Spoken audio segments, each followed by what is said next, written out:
Trefo ekrukra akwakopa bano yetna sine biebie mu the same at the chairman sign. And then some who do not eba ne doors ya no ahye ne so say what yanka was Sompa TV ne so abrekwa na santemante mu no eya Sompa 93.1 FM sanso na bropo ye mantem kropon sunyane mu eno so eya Sompa 98.9 and na bono epo ye mantam nso no yeto free nkranza e won so eya Sompa 90.7 ye nyina ya ka bom say ye fukro mu ade na nanumre en sempa no ye de eba bedan mu eni animu sembi eni set 2024 budget ya ebeto odwana busia ye kasan no Brasha bedwam wonu magye to na de ekoso wo nyina no ye ba beda ne ekre ede amamo na nsanya da na ye raketia mod ede ne ba bi betu dwa ne nyina ne se aban ne se ne mama akomako aduonu mienu wode tabo no atoso ayentime nkra emo mayimo na mpanyimfo bi abamu a wonu ma no disem ene ba bi efre ne nyina no ye de ebeto monim na wasan Ewura kwadwo ponkroma babonten kire se ye kasa de nsem da bi efri empanyifo no eba ye nte no sane ma ne nyina na busia wonom de nsem bia ba beto edwa de afa ho a ye de ne nyina echi dane ye eba be mamo na UN wonom peacekeeping ministerial meeting bi akoso ewo enam so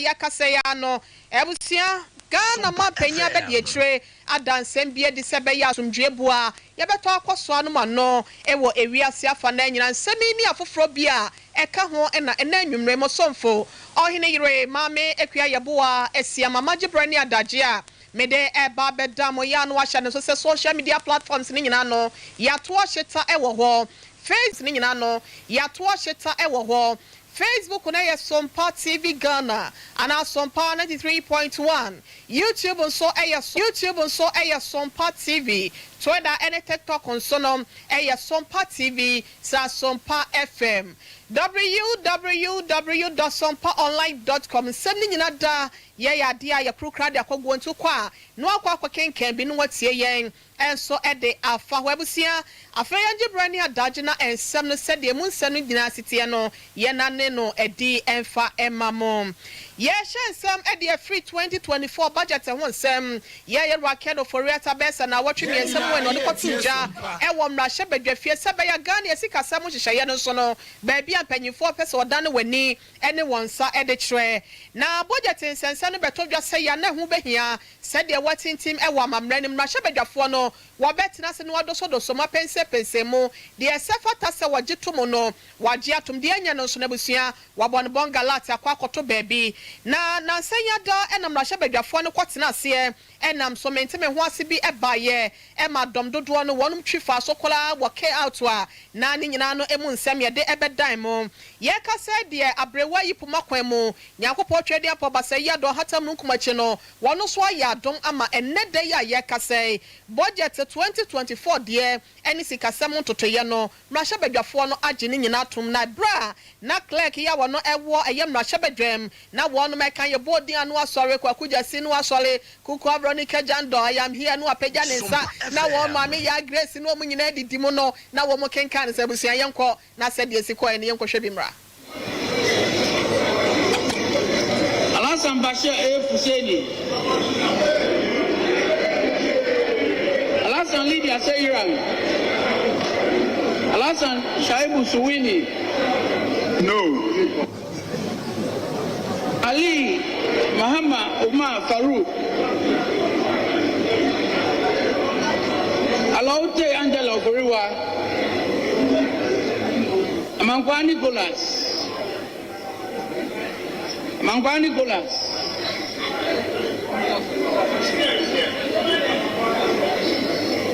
Amankwa Menu Kofi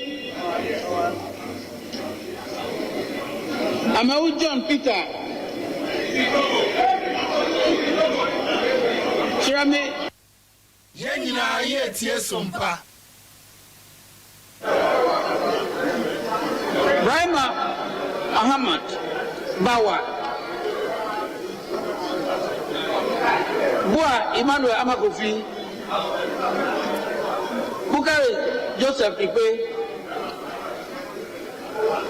Chiana Amidu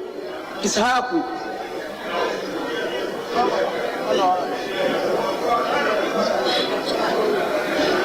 Srajia Samson Sangobu. Tuache Andre Dari.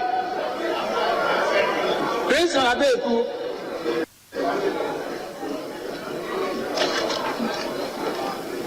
Kujo Comfort Doyo. Kujo Joseph. Sompa FM. Kujo Robert Wisdom. Babiame Paul Roxon Nelson Eche Kwame. Abusiafo na chesa yeti se emu adwabo ase na apandankwa okodi nsenseme ojatem numu no na ese yebo we se dia na presence no asori de oni wonso no ne yajisu no sa and na court clerk and na parliamentary clerk wono ewom na hyebedwam no ne kwanya wo fa so a wo hu ye se nipa dodo no ene wodom dodo afente no ye agi budget ene hu sikansam hyehye ye na ede atom no se de siko ye ne yabe ede a kire wo no na eno achi ena eye achi mehene ya wo no ewo mra hyebedwam yewura Caseford Abansumana Bagbane wono so age eye budget ni tum kwanya wo fa so a okasa ede fa ho no eni. Honorable members, at the end of the head count,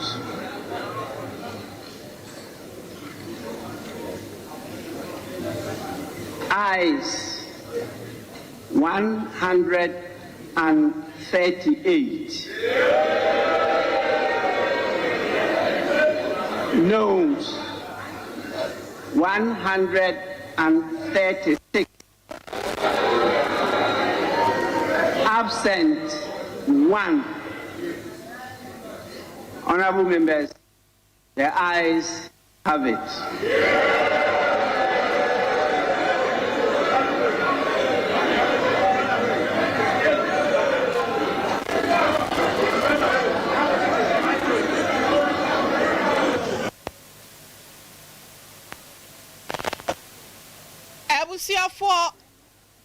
Honorable members,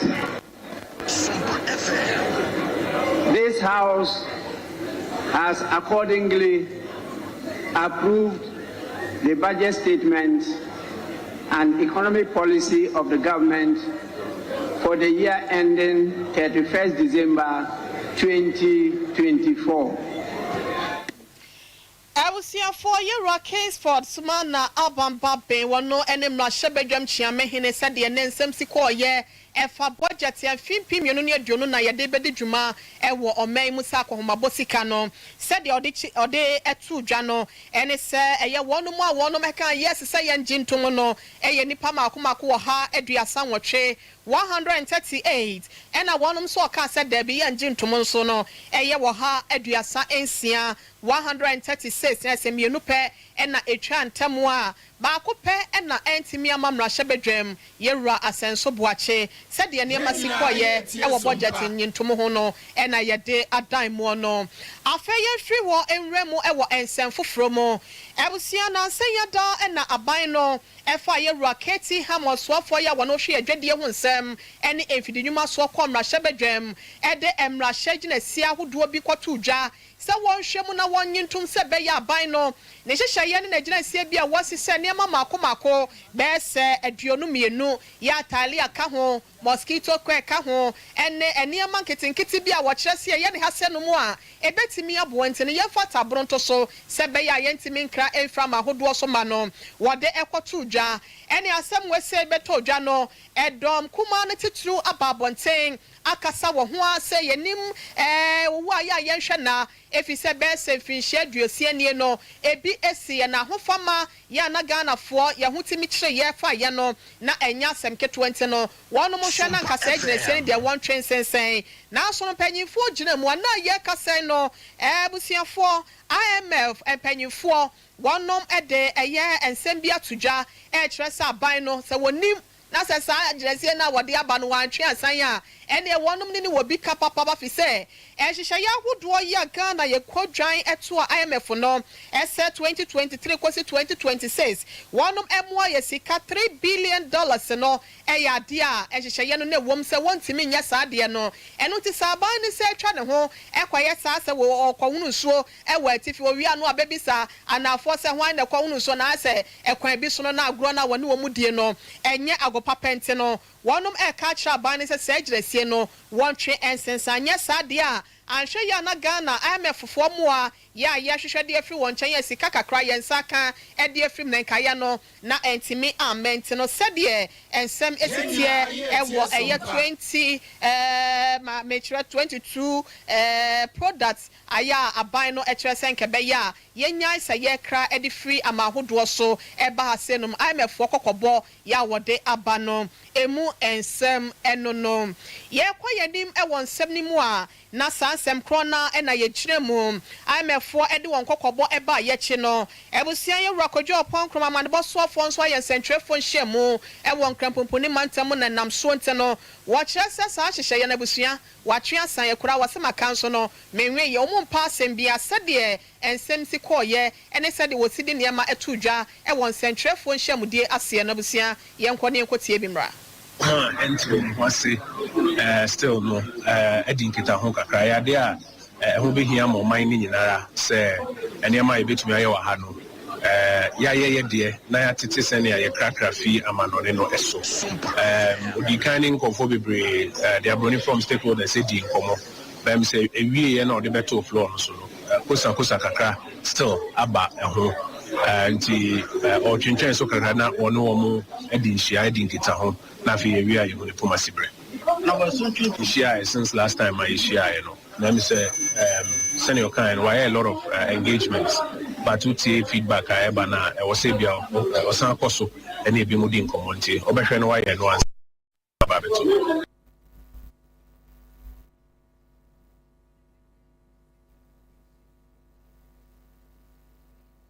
na no see ya pe na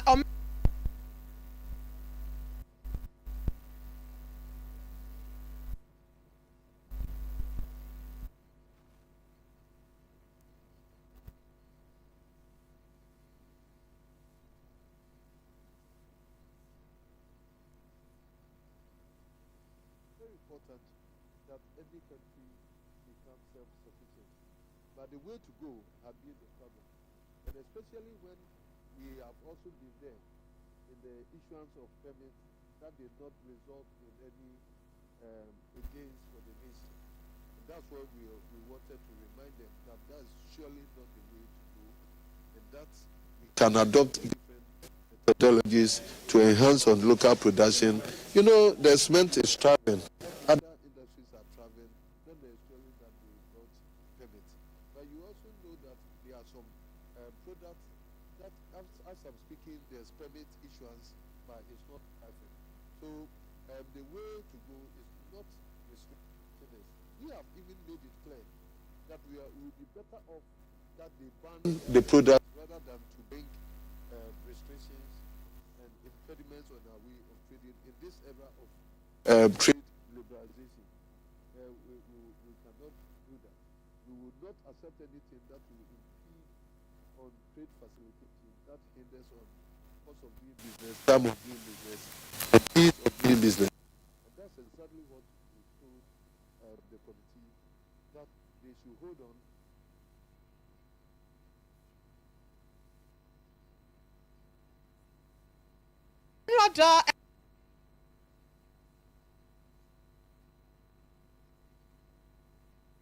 Amud Baumia Mapen Yetre, extra say Edge Pennyfo ahodo ya wo from Ansanka bom ko ba ye. Ne fa ye hwehwe asomdwe ya to ne din say United so nam so nteno wo ebedwendwe kwa pa ya obefa so ama enne asomdwe bua ya ye no ma no e wa amansa nyina mu ya ebi ho atechechema amafo atoto ehyehyehye na wo kunkum ni pampempem no behwe na wapɛ ho pomasi bre na no na enam so nti Dr. Mahmoud Baumia editor just for be na fam de bia se be ya ewiase nyina no ye behwe ne nya asomdwe se be ya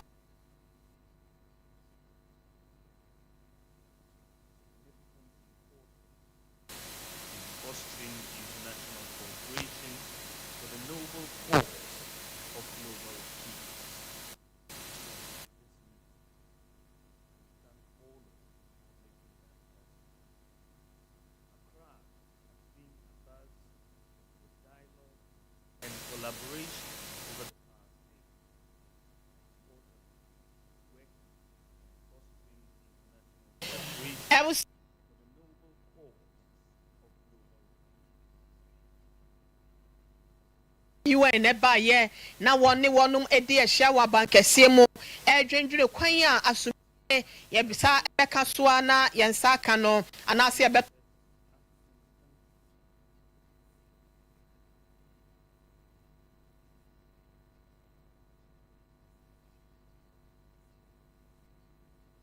we say ya bakọ Sompa ni nyina ne se nhyiamudi etesa no ebi NC bi dent no ehun hiase nyina ne yebeka abomo ne yahwe se ewiase wo we no ye nyina ebeye baako ne yahwehwe asomdwe se Ghana wa asomdwe na America eni asomdwe ana asama foforo bi eni asomdwe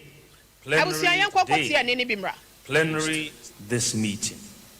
and we thank all of you for making that possible. Accra has been abuzz with dialogue and collaboration over the past day, and I express my gratitude for your continued commitment to the cause of global peace. Our collective mission is to explore and navigate the gaps in peacekeeping,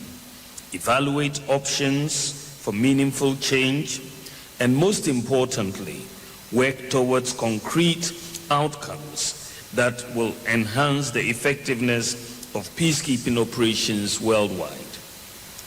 Distinguished guests, the 2023 UN Peacekeeping Ministerial Conference is not just a meeting. It is a pivotal moment where foreign and defense ministers are deliberating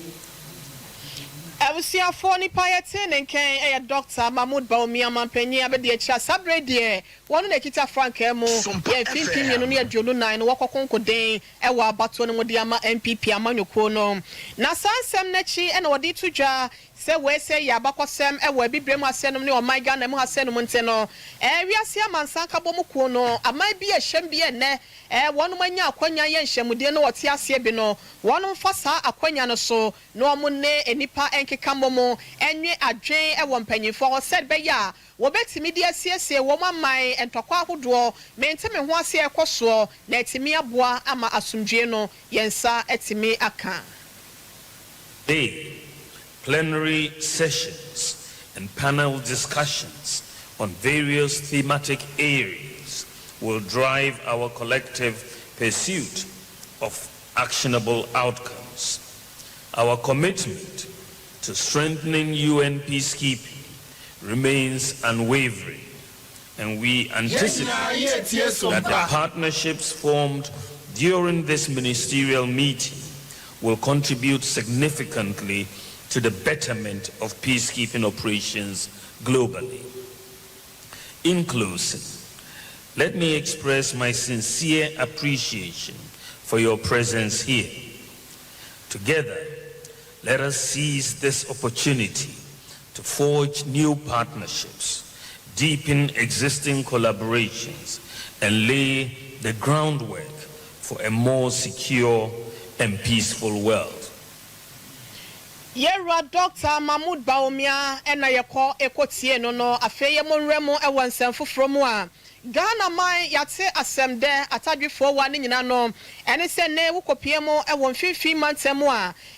wo ya no ewo infant microphone mo no yenya lithium ya ba betuo agudie baako ewo hasenum na atimi aboa na sede empanyimfo ya wonom so ehwe omayi yensa se ene emu adodode eso soafo ya wono etua no yewra Samuel Ebuginapo wode atodwa se ye ne Sompa fi se wo hwa wei eya abakosem se ye de Ghana ye fuma gudie bi ehwe dwumako bi nsa na wo ya ho hyehyɛ nyina kwositire wo man Ghana mu ase no sempo no refining sector na se factory ne kra no wo besese ne hente ho adwuma nyina no wo ba bɛyɛ ne hase no na etimi aboa ama enwuma ebuso ama man Ghana nso yetimi anyamfaso a wo kyese wo hamabu pen edu na ewo mu ne nyina no ɛyɛ asɛm de yɛnkɔ na yɛwura bra wo friend centralfo nhyiamu ene dai wo nkrampopo ne matemo na wo dance modi de akyerɛ no ensam no sɛ de wo sika ne faye. On 27th July 2023, the approved policy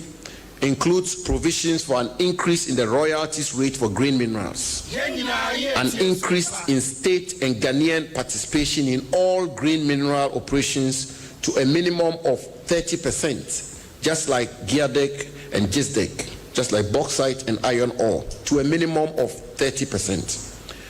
An enhanced local content and local participation, including listing on the Ghana Stock Exchange, and value addition and beneficiation for all green minerals in our country. It was based on this policy that we entered into negotiations with the company, leading to the signing of the mining lease. Ladies and gentlemen, respectfully, let me forcefully state that this lease differs from all previous mining leases in many respects, and the Chief Executive Officer of the Minerals Commission will shortly, as I say, give you details to support this claim. Suffice for me to point out that it is the first time in the history of our country that we have successfully negotiated for 10% royalties for any mineral, which is one of the highest for exploitation of any mineral across the world. If you indulge me, I'll repeat that. I say it is the first time in the history of our country that we have successfully negotiated for 10% royalties for any mineral, which is one of the highest for exploitation of any mineral across the globe. We have already secured. Ebusiafo ye run monyafo ebugina po wono ene yesoafo ya yensa ase ni mu adodode ye wohwe so ewo my Ghana mu ase na no disem ene yetie ye na eno echi etwemu no ena edom kuma no wonu maba bonten ede arehwemu sembi ede magana fo nyina sa wanka wakomanto woyam efi sa wo mra hye badwam sa wo hwe won ye die so ne wo hwe won kasa aka de ama wonom te no ene lithium anyankopon ya adom eba me abeto wo my Ghana mu ase no no wo behwe ama bibia akwaso ewo ne kwan so eno nti wonom ade ato empanyimfo anim ene aban nanim se anim anim ya no wonya ne tentema wonan ebo wonto na lithium agreement a wonom ne wo makoni nyina no wonfa meto mra hyebedwam na wonhwehwe mu hu sampa enema nyina deda na kwan mu na akwaye se basahare so ye pentam ntina ade afie bia zika fie bia na wonom de ahya Ghana fo nse wa bra beba no na emu faso ne nyina ekodi kwafiri kwan mu fo bi nsem na panyipa ya eye committee ya wonom hwe mines and energy so ewo eye mra hyebedwam dom kuma ne kasamafo ewom ewura John Jinapo wano enegina ne nyina anemu a wode ensem we say etudwa. Be aware, Article 6268, and let me re-emphasize, Article 268 of the 1992 Constitution is explicit, and it states that any transaction, including but not limited to the application for a license to exploit a natural resource, requires prior parliamentary approval. On this note, I want to make it loud and clear and succinct and explicit that the agreement between the government of Ghana and Barari DV should be laid before Parliament without delay. And let me assure the people of Ghana that the minority would not let you down. We would scrutinize the agreement. We would not allow this agreement to be rushed through. We would seek the guidance, the involvement of civil society. We will speak to important personalities, including former Chief Justice Sophia Akufu, who has been vocal on this lithium agreement. The new order is lithium. Lithium is more profitable than gold. Lithium is more profitable than diamond. and the world order is moving to this green mineral. And so the minority would insist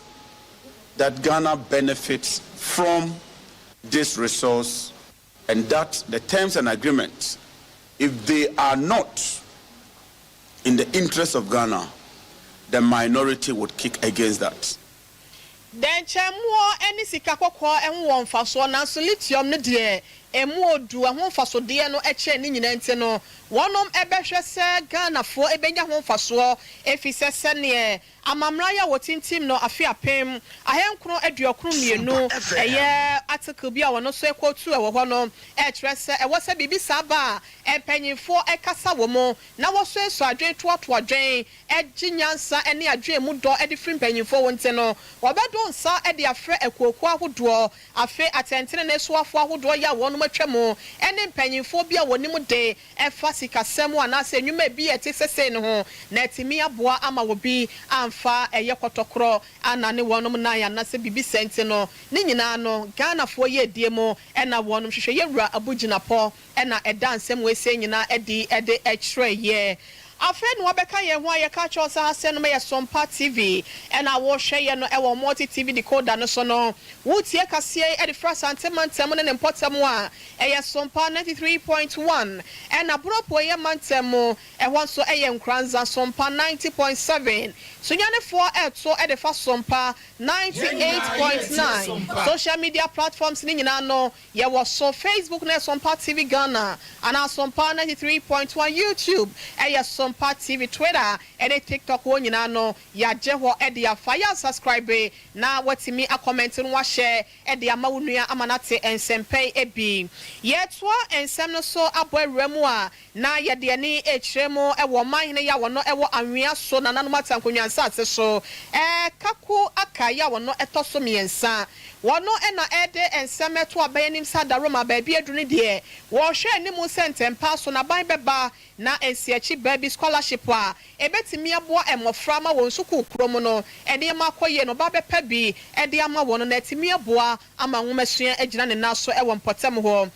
won monyamfo e kasa no ye twen bi edigu ahoma so ayekọ na yakwakotie bi aba Zuma is blessed with numerous resources. No. But this great Zimaland lacks development. No. We've been cheated for too long. The cradle of this great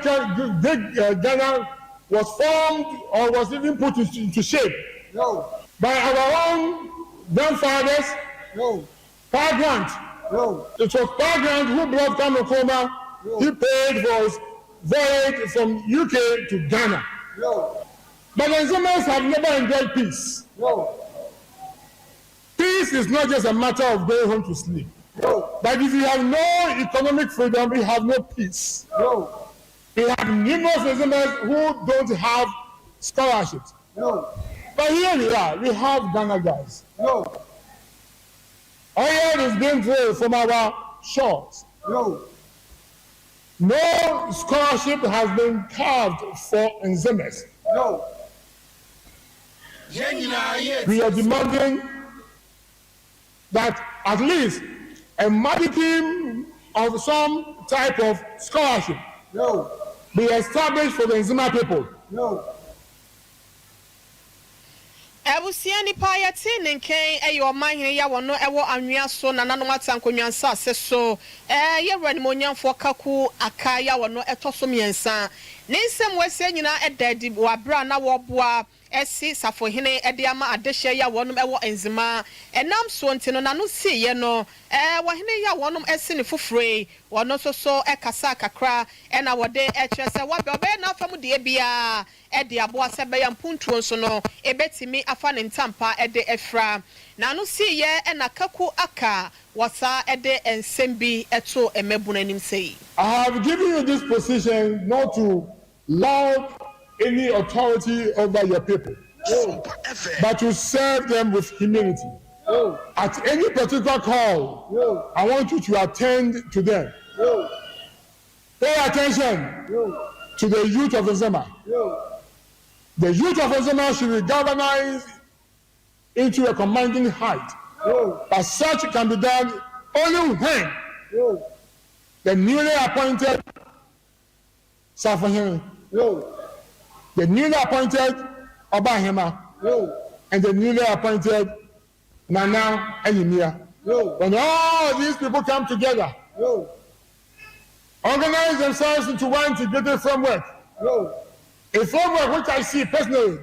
that if it is followed down, they will succeed in creating some other opportunities for the people of Zimaland, particularly the youth.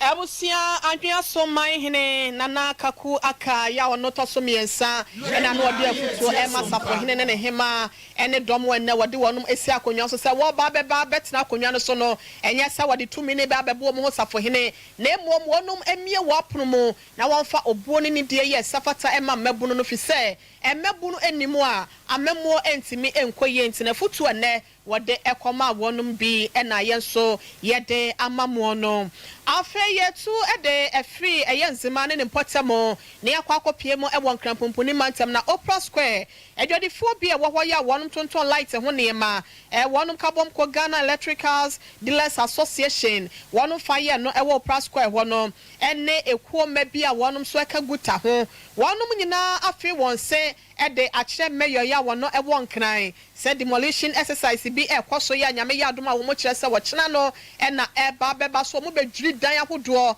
ede egune no ena wonum ekire se ya agro bi a eya kotoma menhwa oto agodi enti no enya agopa wonum ensem a wodane ede kire sentrefo wa bre ne Opera Square wonum fresh sentrefo nhyiamu ne yenkotie bi mra press conference say ya wie pa chief executive Yamami Elizabeth Ono mpanifua Mumra na yano Aya last year Esambi say esi ha Ana ye December nun 1st December Wamu samba so wamu peso mbabe sita wa ha Apresi fwa bam Ya chichi nipa nibi Ya hunu babi ekosi ye Ene wamu sanya kwenya asa babiem so wamu saba be decide makro no a the pacho IGP 19th October 2022 ana oba ha asam kroya bi na dani ewukwada asam kroya bi ana aba hwa ya abaka ho asam ama abodua aba ye the pacho ene asam kro no bi kwaso yampesa ochina na akwa ya sanfoforo buta antena se ama sansamwe anko nisanti ya wiesa gwadia ya any whoever awakwaji sa contract yantimi man kwan ama wanya sa adwuman omususu produce cost sandi antia Yes, you want to be country or must say. Almost want to be yes, Edman. Ebusia ni pa wakasa ye Edema Ghana Electricals Dealers Association ya one more Opera Square no eye William Abrakwa wono ena waya welfare officer Edema Guta for ya wonom ewon krampomponi mantemo na eno achi ena adwadifo bi a wonom so eho beka wasa demolition exercise ebekoso ho no wonom akire won yawdie ede kire nsentrefo ede adesre bi efa so Edema aban sei 15 years in Amiba, my started just. And then I'm a woman banning you. We're running your hand. I had you. Oh, I know how to one what you do. Say no better you, better I call you. Oh, I baby, no, the other partner, I know the back on a go, make us hard. You say I'm not going in there. I didn't. I am fine. I am fine. You don't have a problem with web wine. And Opia 20 as a book. Or probably my 83. I mean, we have to do it now. Get a man, we are my right. Don't move to you. I'm on my option on the 8th. And as we have talked this was, no, there is a pocket on your mouth. You won't send it, your part. I'm not for you, no more cabin money. The president don't show me money. If I'm a flat, like a ton of school for your money now, you're turning us. Yes, sir. I'm on for no more cabin money. Be a no, what you're being Jen when you go your beer. The more banaka would you put a store to I make care one no. I may tell one make away meet. I make care one no. I may have a back on the 8th. What will it was store saying here? No, Mr. Robert Baba Betcher has here was and was here. Not just all plus graduate phobia, Yankopon ya domoa, and crime, may your HS or Baby Boo one of my day be dear Gua Mohobecano, and our district, and the one some near Cotier a by year. Yen you know sending a country or swap on them one seminano, a 21st clinic and a down one of my bem. And notice Siatica na have one no, won't ye free with Siachi, a foul to us if I was some sa. Now Quaco see now come not yes one and two, and the Aquaco do Nancy one, a ya not a hard drain. A told I be now what's not an hour sorry and now yes, Sam. Ye better so more now do not pay for BC Africa Moisa. What be all crime, so one in the Kunu Dano, a fair na ba, one. Now, if you watch it on baby and J. Wow, what do you know? A foul name was son, known as a yawn and none nemo, we a bibia and ye no one share. Now, one month 21st gonna come a young son one mount, and to us see I bet you would go obey a for one share crown now sad no bubua for. Now, what's a far quenbanisa? And near my enquiry mounted 21st clinic. Yes, a share overseas Alpha Radio and Channel Pair and a Kumasia Senomia war. Ye poor Yarisa and never Quan Sentinel. Yatu ya wash a tower member for 50 branches. What do I need to our call junction? Council Quarters here no a war. Sunyani Regional Hospital first get in sharing Hobe Huye, Sanso and Enkra Dome, and Kranza Sunyane and a Tachimai, and Miamia who do biano, on Sabeka Nemo, a young wash and society who do biasono, ye twas hepatitis, and answer also neha war, a war one sem, ye massage papa bi wo, laboratory, and near menina sono, a busian shemu mapa, a bicoso a war, na ye real so soa, yasa a child scan, asha near my air cost for with them, ye dear drone no. I be draw one near the amount, not a tunnel one in say at the amount. Fry 0249311311 0249311311 and now 0540311311. A 21st clinic and I come for the ama war. Na ye ba beti bronya e basa na drinks a hudwana the adisudia frafra na babe gujom se chapo. Nebo for Obaquatoria ne the Yalian Kwan Nebrewo. Yes, I will ye Jabobi say ye yo, Anasa what the chair, Aberdeen tour, a man for a deal beda who do into a better party cacra, and now send sorry who do one person with you and me, a car one sa and no anasa why come on no cacra, a miso free drink, and a 5G mesa, and a year come for the ama war, a ya one day chapo, apomode ashemo menteno, and quadati minum be, Moslemi 40 minum bifisa weno, a ye anka. Brobe ene ye nuane ahodo ye no ye nuaba ahodo no ene ye chinchi mu so ndi ayenti no preservative ye so so mo bi enti ne bo no so afo eya no wanya bi Dr. Silas ene ne dom no e de bi ne na monten so eguva mo enti no hye bia na watimi atobi sanso na 5G meza no so no wa ye adwuma bre no atoba ha no hye wukubu amwa so regina wona supreme eno ti manager don ye what 21st clinic ehwa overseas won sabe kan bi ato because supermarket sister sewa ewo abawa post office Mama Esther ewo Atcom Royal Ventures ewo Ebuakwa Water Baptist University na ehwa na wo PNC Ventures ewo Anomanye taxi station ehwani mu ho pe na Sachi Enterprise ewo Asafo Abinchi Kumase ha wane VIP car park ni di hwani mu ena Kwaku Ochre Company Limited enso ewo Poemanten Kropo Kofodue mu KF Kunju Enterprise enso ewo Nom Hotel hwani mu ho Abrosan ho pe ena wo behu no bomade ane froye 0246 270 0246270221 yensi asenom ne yentwa ye ho sima yemra sese ensem no de akechre ena edoso 21st clinic aye sciatica expert sciatica no o nerves na wo to ase na fa wo siremu na fa wo nansia besi ase ho no se ho techema eno ene fa ne sciatica na etimi bubu o to ase ka wo se dwe wo sirem wo je ho ba bia enye na no na 21st clinic ba ye adwuma pa wo mu yenti abaso bo ma gine wo Ghana ha ene amono ne enya asem ketua wo mu gi international awards ahodo wo mu gi local awards ahodo na anu nso na wo mu be the only sciatica research and Treatment Center in Africa. Bibrim Hano, Ebini Baby, I just 21st clinic in Kwa. Woman dear Bibidro, and a beson, I don't know the machine I come home. Aya Sabia, Yarabia, with me the corner, my dear Pakua, woman GD, Womupano. Aya sciatica, and a stroke, so the qua. Diabetes, and hypertension, near Deniade. Ghana have a beer or more. 0540 311 311 0540 311 311. That's the 21st clinic. Woman is sciatica expert.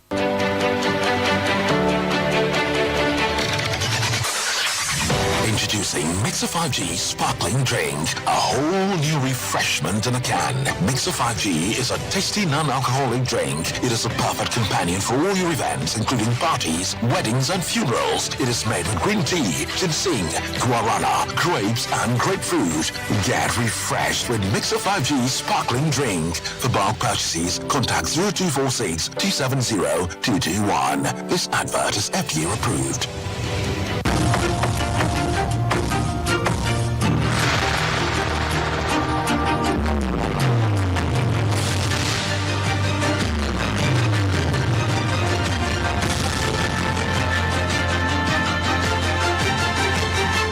Sompa TV, Emma Aketiapa.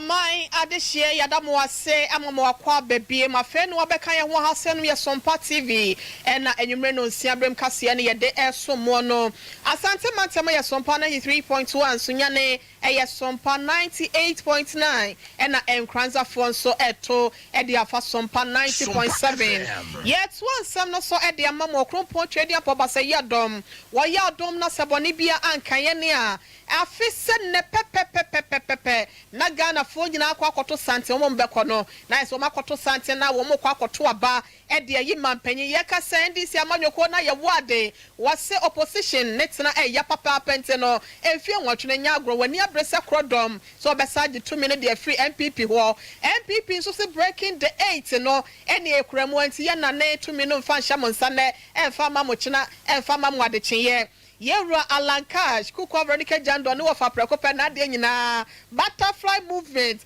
ya grace touch rebie, one of so a tridom was Santa Mantamasenum. Na Yenimonia for one as ye near Baba Bedu, our Monia Fortisia Bontain, and the Ghana 4 billion was Santa Mantamasen Cotriche Como, Sankan, and a year to Abana, Amanoko Bay, and in Pabay, and I can't bet in the Amazon. I said, my papa, I said about the Masons was once, I'm a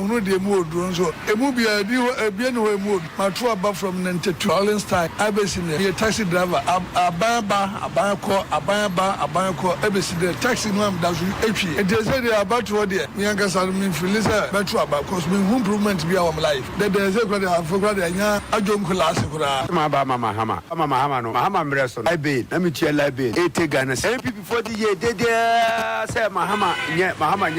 2016, to Obama MPP. This year, my MPP ni NDC. Mama is far better than them. Me mumuni ba umi onu na say me ko bank ya. Me ko bank. Me treat can fi bank wonu ma. Na be gu me phone so. Na me nso me fie wo he ya. Na ba me wo fa si ho. Na ba be momo. Enti mumuni ba umi ya na me de me ni no. Me numu bi. MPP. Say the we see ye man temo ha. E kama na streets. Me say the we see ye so kama. Anything na ye say ye beto am MPP. Say so wo enipa ho tema. Enipa ho to. Etin ye see beto am MPP. The beto am do mama. Yente beto am do mama no. O so no na mamuni ye. Banana do ba ye wa be se no kra. Wa se no kra. To one day the beto against him. Me aja but cause wo to aba no kra na. Unhu hwi wim. So me dem nto aba. Abato no de. Ka Africa matter so ba de dem nto aba na bet. Twa ne atew no. Ono mu jade ameto aba. Manya de bet ne de. Tax no mu jate. Twa ne ato aba no. Me I will vote for Biomia to make this country digital. Also vote for NDC. John Dramani Mahama because his experience, he has learned a lot. Let's see if he will change. You know the mental MP because say I should the NDC veterans no should the minus a mambonisi corner very bad. No boy in the be no boy too much. He say MPP veterans to say no be from ya smajon. Abusia Ghana 4 billion monsem ene ekọ ekotie ye fa abato Nyankopon ya no mo da se ne pepepe ebekoso ewo my Ghana mu hasenom na ye fra sante mantama ne ye fe ye ninkremu ewo dwan nananom atankonyansa aseso omahene ya wono won potem ho eye nana okofrobo awase afura ya otoso miensa ebusia wode adesrade ato abayanim se wonhwe na fulani fo bi ya wonom ese wonsa sese wonfudie no wonhwe ho asem enkan fama wonom na panyipa ya wone amansa de kita ho ede madwan youth association no eye kwasi banka wone sentrefo obonkomo ema wosi na nanemu ede nsem etudwase class osre no dia to police penny IGP anim what the 5th divisional police commander owo aye atebubuso na ka yewura IGP say osre na onne boban Ghana hanyina eti o ma na ba mbofo no emra emehwe nsemu aye kai na omo aboa yen atimi nso atena kroyi mu asonwe mu a basabasa bia ma eno akire no ye besre na nase osre yewura DC honorable John Nyaba Edifa yewura regional minister honorable Kwasi Aduja so na atuo mampani yewura na na adodankwa Akufuado se die sabi fulanifo eni won nantwie eyeyen ewo na na asase mu nie eti na na ase osre o mampani entini nka no ntie ni su na sa de wei enam wei ede enya bia ye bewe na so se nam beba na madi kom na nam ni kura minya bi ntode eni enam nko ba bi ofiri sa be ya ye bedidi ni ya wi nam nti na na ase osre mampani se animanim yi a onhwe ekuo eni dwumaku a wo boban omomomla eye na sase mu eye dwan sase so na sa no ma ya waboboso omla na oni ne ntenase ne nhwe kwampa pa ye be fa so a ye be yi safo yi afiri ho ana sa hihye ya de be ho a omo so no betena ne enu omo atena asundwe mu na minister ohwe kuaye so nso oka hu bi abusia yewura Kwasi banka wode wani chemo ewo Dwan Youth Association ma wone panyipa be de kire ya wone amansa edi enkita ho afi yefri wone yefri ye ni chemo wo yewura Kwame Mako wone so ya assembly member de ma de hye yo Kofi Krom ene ne potamo na ye kasa wase adesua wo hwe no eyo man bi akiri bremo na nipa pi na ye wo afam de e de atai aban na chifi se wonso mo hwe no eno ene ni penti wa ya dom akoya doye e de ama eye sehwe no die primary school ama enkonwa hodo ne niema bi wode kwama ye wode nsem kakra to dwa wa bra chede no achi jumanti da bia menam medu abon die school mu halo in fact mehu kra no na mani ani e mo de bia e ko dis assembly e ko pray bia la yesi me yeli sinti bedu ba me wo no mo pese be ye duma bia e wo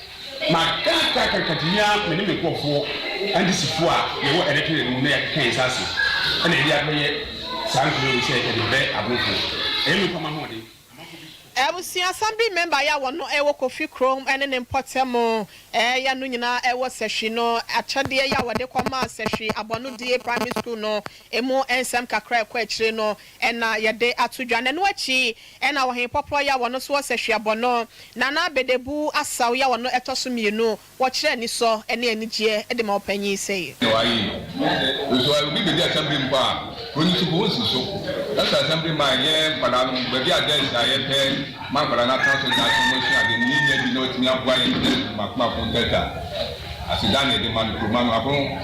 me mind na the dana so ni ayesa I will see a phone paya tin ken e na na bedebu asel ye ono eye chief wo sehwe abono na ne krokra mu no na headmaster ya wono so ewo suku mu ho Yewura Francis Eduhene wono so ede kakra etechire sei na in fact sene ye ho chire yen nkonyomu pa no de in fact anya agoro na ye de yebisade koto assemblyman animu no in fact ono so anya yen nkonya no ababre pamu pa abran tete brothers ye nkola no ebetumi ayusu akwa akiri pa nti anopai yada assemblyman ase se ode sa nkonwen abeche school nti yabesere ebusia yemonwemu ewo ensem foforo na yekọ Ghana music project ya wono mo ya emu ema be mu ni nyina ekoso ne ho na panyipa be de akire ya wo creative art agency Yewura Frank Owusu wono so e de abasobo e de ama panyifo ahodo ya woda enwumto ekuo no ano se wono ma ya adom ama nensesan ya mapa wono e de ba enwumto ekuo no ene dwumadie mu ama na fa ne ntampa e de efra Yewura yi ene Sompa kase ama ne boni Eric Anan ene twetwe enkomo ya woda nsem e de sei e de kyereye Yes, Saga said, Open said, would be BC, Nipatum, fashion book, being Tina, maybe I am transfer, a cancer, the fire, a baby money. It is time said, it be Isa to my Filifio. Now, that way, the project were a very good project for some more more tron, more beats, more composing, more directing, symphony, fashion designers, we are creating content, filmmakers. We media Ghana are buying any funds are buying through the French embassy and the Ministry of Tourism and Culture under the Agency of Creative Arts. Yes, signing MOU. I will see a Frank also and I call Equatina as a support expansion of Ghana music industry. No, Ejumekono and a wobble one mabaso. Now, Penny Paya one no a project manager at the Massa, Ejumay, a Emil Missile, one also at the Kakra, etc. I work for Expressions France, which is a part of the French government agency, and we are working with the Creative Arts Agency and the Ministry of Tourism, Arts and Culture here in Ghana for a project on supporting the expansion of the Ghanaian music industry. It goes in different components, two components actually, but the most important one is that the goal is to strengthen the music industry here, notably. Yeah, Jumedia Sabaya Ghana, and you saw a Jumekono, Betty me a fan in Tampa, a Jinan and Nasu BM, way a Emil Missa, Wano, and a project manager, and they must support expansion of Ghana music industry. No, Nidia and Yokoti and a Crackramono, and a Maria, one also a project manager, and the Creative Africa Ghana, one also at the Kakrebi Efwaso. Creation Africa Ghana is an initiative supported by the French Embassy in Ghana. It's part of a broader project that involves 15 African countries, a broader project from the French government, which is called Création Africa. What we're trying to do is to empower entrepreneurs in the cultural and creative industries, bridging the gap between artistry and entrepreneurships, fostering innovation and creating job opportunities. One major component of the project is a call for proposals. I will see a fair free sans and seminary for your knee and Shamubium. I was Sunyan and Potamo while Brian sent for what to see Montenso. Ningina and said one more, I am mortuary workers and no, I will be why I did one Koja woman was yes, one who crack one because sister ye come ever saw me a fire dear no. And I wonder one of my quarter train come up beside one samba whom you be and no and a copium says I wash and so ye bay will be a dear free mortuary say a baby see no. Uber was a fair and a collar no asesa obi wa hwa na nim tepa so no wamuna se kusu obi wa hwa na wa honho no obi wa so na wa fo ayetwe langalanga eno no mbi so mo se ade ntina ya na ma ne basa yenko echiremu a wonom de ma ye no yetwe bi gu ahoma so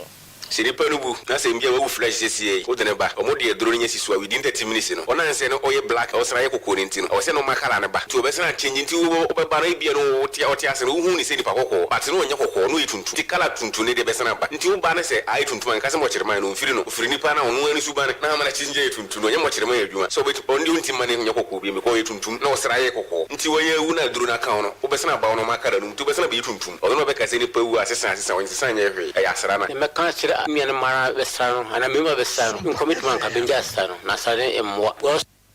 Osraja yonya sa uwa se o tuntuma be sa tuntum be abusia wonu mo ye adwuma o mo twali no na o mo se anya o mo mfonso nipa na so ba ya no de ti asase so a osra na wa ye tuntum nti owu a obesa akọ tuntum biem na eno achi na Mr. Isa Sumaila wono na emergency unit ya wono eno was Sompa government hospital wo German of Mesmo Bromantem no wono na etua no abusia wono so ekasa kakra efa asra ebinom esra ho bleaching ya ye dinku ene na nku ne so no omo ya omo de chemical ene de ye sa skin bleaching cream no nti ube hu se o sha se wo sra wo honam na nkasa no betimi react to nku na wo ye no unze hu obi no nam a unhu ne color different ne honam no bia ye kokko bia ye tuntum nti bi be ye ho sa ema bia sinku anase nro bia obeye bia no honam no entimi nsesabiem obi nso oho ye fra bi se hyperpigmentation na hyperpigmentation no nyina ne se o skin no ne color no ebe change foforo obi ohu obi a onya hwe na no wahu se wapo ne color because no pese ye kokko but antimi anye nti ne honam na abehye ama color no baby achucha ye tuntum baby aye kokko etimi ma o skin ne so ye so light to the center bibi kitwa binya bowa na eho ate anase eho apai because wapo ne honam na ma ne honam na abeye mre binya bowa na eho ate anase eho apai because wapo ne honam na ma ne honam na abeye mre untimi mpam Abusia penyi pa ya wode wani kiremo e wo Sompa Government Hospital emergency unit na wono etua no yewra Isa Smiler na futuo ene yekọ ekotie ye no afa yenko eye penyi pa ya wono eye sofo penyi e de ma Hezekiah Apostolic Ministry International no wono so e ba pomode hu nsem a waben e wo mu wono ene apostle Kwabena Owusu eje wada de sradia magana fo nyina sa da Roma sankofo ho ni ye nchinti ye John Dramani Mahama NDC amanyoko no Frank atufo no abato ni draw won hwe no sana ne tumi no emfanhye ne nsabiem. But me believe say obi I am second chance who be any better so what you say ye nyina even wo yira o ware no senka ye ma opportunity to start all over again na e bi ka kenyo no na be ware no so what you say ka be foforo but with the benefit of hindsight, you know, I believe say Mahama say what say Otunya corrected the mistakes. When who be or falling short, when whom crophobia or then a whole two almost one or me in Shamo. He has all this. It is also about you no failure. Then let us say Mahama sabi. But I doubt it. I believe head pastor Edema Hezekiah Apostolic Ministry International Apostle Kwabena Owusu eje ena yekọ ekotie no wa mana no ampem a woto aso e de kakra bi etachirese. Absolutely. Nana do kra no so onya second chance ka free SHS no ko beti do free ataka kire no. Nana do onya second chance concerning IMF concerning plane na on high na odi na nwiem no obesesa na dwen. Obi anya second chance obi reduce no maybe so what you say now yes I dey no nim say COVID ebeba ananebwa into with you know second chance erade ye nyina second chance no dey my that's why he said be born again now it's a new chance forget about the old is past into medium Abusia Apostle eje ene yekọ ekotie no efa second chance a wo kire se John Dramani Mahama Ghana for enfama no sebe ye ono so no sabi ne nyansasue mu do no watimi akwa akosua ba no de ba be hye Ghana ye ame ye gina ye nice so afa ye ko emra hyebedwam na abusia ode wani chemo Constitutional Legal and Parliamentary Affairs Committee ni mu a penyi pa ya wotua no setitire ni eye Kwame Enyimedu entry wono so ede kokobo akwa ma eye NDC penyi pa ya wono etua wono ma no se wonyai se abribia no ode nipa fa ahode hu nsam no edane amanyo sem no na mom one shada Ghana said the Yamamra any Yamane any Yesu any Yaban etiano yenhwe emfa ni dwuma ni nyina no eye trumu tru awon hyehyɛ ya hodo bia empanyimfo be no de akotomra hyebadwa sabaya wontimi enhwe na so betimi ahwe age atomo na wo bia wode ne ho bekwa akohyem na mamra no ene na di said ye se na esi etie empanyimfo de won set netin ye wura nyimadu so sasa wono na enhwe ema sane ema no ema mo fisa na no krampo mo kotena ase e wo mra hyebadwam no nanka ho kwan se wonom hwe na wotimi age sabia netom na so no ai se wo mo akoye se kokwa asa bi e na wo mo bolas de fa ho ni nyina no wo kire se bia na empanyimfo ye mo wodom dodo ni mo no ebi e wo interest e wo m ye nkotie wura anyimadu ne nsem bia wono so e kan ye Madri Achimajunesi so say the sponsors of anti-gay bill no omo I press conference enra say enra necessary ye bill no enayanye the sabusiafo nyina etiase say parliament institution mo no leadership and decide ade a ebe ye ne no ene na otumi nyina de ebe ye e wo mu say bill no aba a e wo ho I say ye consideration nanso ne no nko ane bill a work consideration stage ye nyina adua ko benkrum at the report aba I say ye amendments deɛ mesrɛ ne sɛ ɛma onipa dasani biara nyɛ n'adwene sɛ ɔde mischief and propaganda ebe score political advantage. Na the moment a bill no ebe fa political colours no yentimi pass bill no.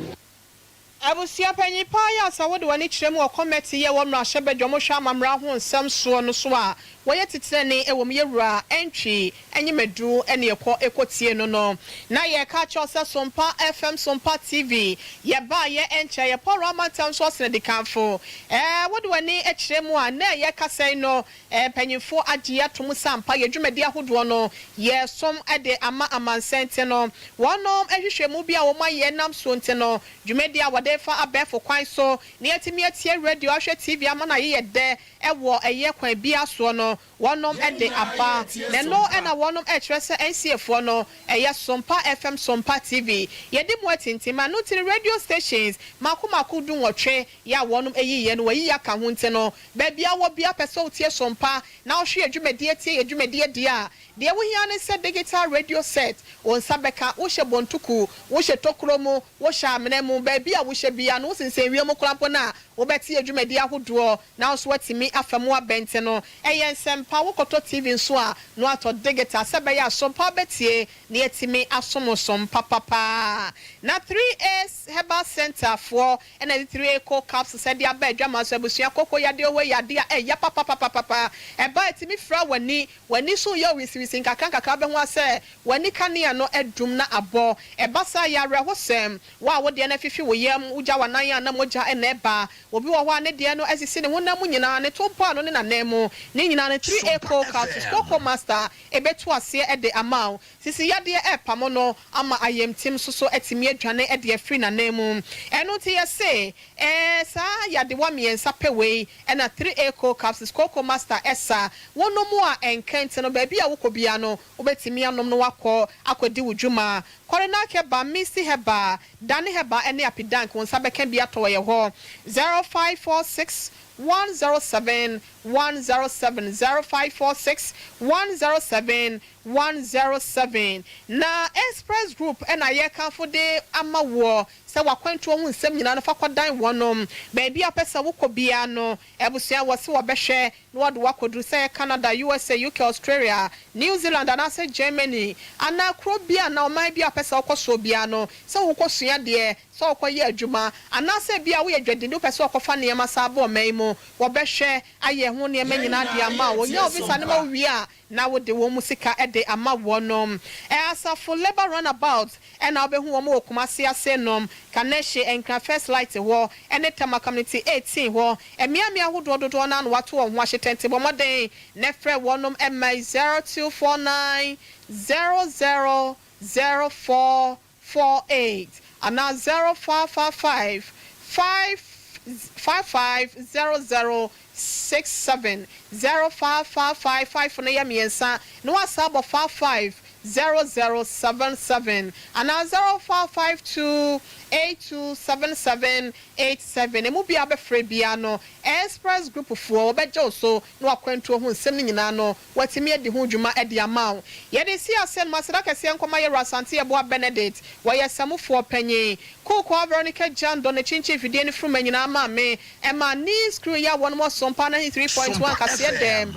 Sompa 98. na sunya ne kase dem ene Sompa 90.7 apam dada papato systematic ene owo ahine champion brother Philip ene mianka sami nua baikua boachi wasempeti omu nyina enso ye homa fam de e de boa ma me ya Grace ehwe etwa ye de fa social media handles ni nyina so ye fa sedane bi ma MC afo wa bra Mr Dave ene Rexford wanum di mo atintima o hwe ye e wo Sompa TV ni so ye da mo nyina mo ase me di wo hine yire ma me ekua ye boa esiama ye sori adwa so na behema fo so ni ntin so ne dom ne the nation's uncle Ofalumba ene omna Samoa Bema Judas obeyiwa masese ne dom ne nyina brewatia eteche wonom edensem no